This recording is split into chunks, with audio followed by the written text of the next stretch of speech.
Díomh tásúla gom go bhfuil sibh go léir go maith. Hello, I hope you're all well.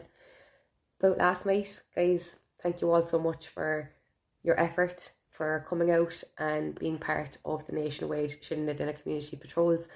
There was a massive presence felt all over the country. There was a lot of awareness spread.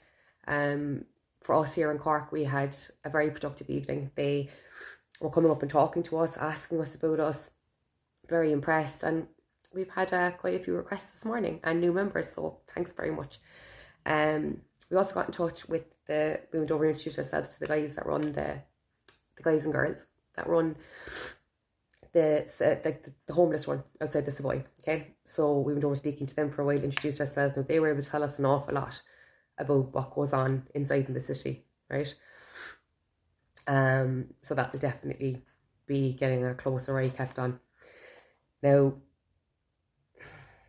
while walking around, everybody knows my pet peeve is the homeless situation, okay? It's the reason, I think it was the final straw that pushed me into politics, even though I never wanted anything to do with politics. It was that and seeing the absolute state of our country, right? Now, we were inside the centre getting a cup of tea and coffee and whatever to go for a walk, right? When I came out, there was a girl on the floor sitting outside, right, with her cup, yeah? There was a fella just before her.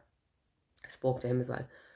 I spoke to this girl and he was there saying to us, "You're dead right." We were doing our video and he was like, "You're dead right, you're dead right." I was like, "Thanks a million." I was like, "We're trying our best to help him. You know, this is a terrible situation. I'm very sorry for what the situation you're in."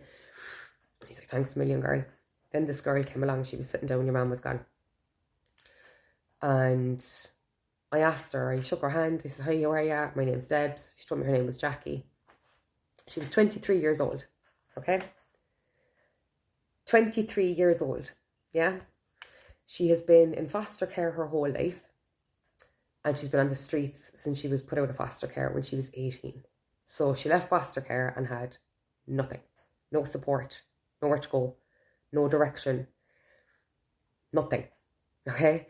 Not like people that are coming into the country and that are given everything, given a ticket number and said, "Go to this," they hand it, they come out with their money, they come out with their this, they get that, they're done, okay?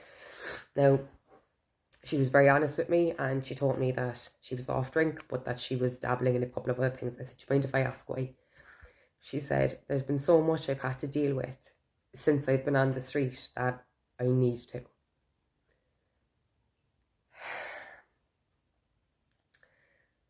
Which I can understand. She has a case coming up against one man for SA, right? These girls and boys and whoever is on the streets, they are easy pickings for predators, okay?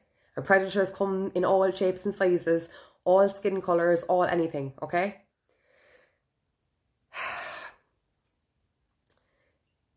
She told me about she'd lost her boyfriend the year before. She said he was the most beautiful human. He died of an overdose. He was in the Cork Simon community, and she said he wasn't checked for like 6 hours, even though it was supposed to be every 3 hours, and he was left there dead. So they knew he was suicidal and he wasn't checked. Now, she said they're great with some things, but not with other things, right? I said, fair enough. I shook her hand and she was freezing. So I said, "Do you want a cup of tea or a coffee or anything?" "I'll have a cup of tea," yeah. So then I got her a cup of tea. Now, this was pretty annoying, right? Because when I was at the counter, the guy who I just bought tea and coffee off was kind of looking at me. He's like, "What did you do? Just throw it away?" And I was like, "Oh, I'm getting another one for the girl outside." And he was like, "Who?" I said, "The girl on the floor." He's like, "You are wasting your time with them." I was like, "Excuse me?" He said, "They're just junkies." I said, "No, they're not actually. Some of them are victims of circumstance and they have literally nothing." He said, "They get free money. We have to work for it." I said, "That's not actually always the case. Some of them have nothing. They don't have an income. They don't have food. They don't have anything, right?" And this is exactly the case when I went out to speak to this girl. So I brought her out her tea and she told me that she had gone to prison and since she came out, she had no source of income. So she told me she had no other choice but to sit there and tap, which is begging, right, with a cup, and hope that people will give her money. She told me that she doesn't like to rob and that she was very proud of the fact that she hadn't robbed anything for 2 years. But because she has no income, because she has no money, she had to rob to get clothes because she was freezing. How in the name of God do people think that our own feel when they have to go and rob a jumper or a t-shirt or anything when people are given everything when they come into this country hand over fist. This girl has had nothing but tragedy and a hard life, and at 23 years old, she was just 18. She was left to fend for herself. Go on, good luck. Out in the street, there you go. She said, I've had no other choice. She said, I've had to do this. I've had to get into trouble because I had no money. I didn't have clothes. I didn't have food. I've had to get into trouble. And she said, and then you're in trouble, and then you come out and you're worse, and then you have to get back into the sin. Even though you don't want to, you have to get back into it. It's a recurring vicious circle that our government could have fixed how many times? 15,000. That is what we have homeless. 15,000. Yet overnight we could house 100,000 Ukrainians and spend nearly $1 million transporting their pets. Now on top of that, we have thousands coming in daily from Syria, from Somalia, from India, from this, from that, from the other. And the way is paved. Tax-free this, don't have to do your car, here's a gaff, here's this, here's that. While our own are just decimating on the streets.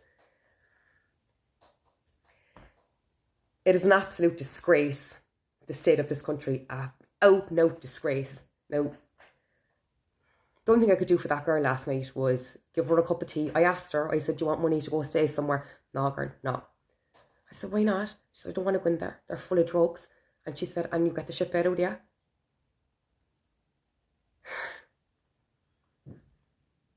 While we can bring medical care to these IPAS centres, yeah? While we can provide them with protection and gated security and security guards, yeah? And this is what's happening to our own young girls.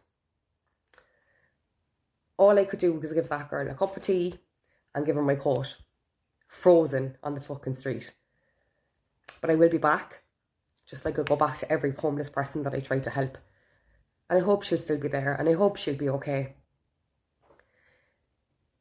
And if she's not, it is the fault of the government. It is the fault of every single parasite that could have done something for every single person that's on the street or in like a hub with their kids and this, that and the other. You're an absolute downright disgrace. Every single one of you is a traitor to your people and a traitor to your nation, and you should be dragged out of Dáil Éireann on your knees. Lucky if it was on your knees actually at that. You're a disgrace. May God forgive you, because I promise you, I won't.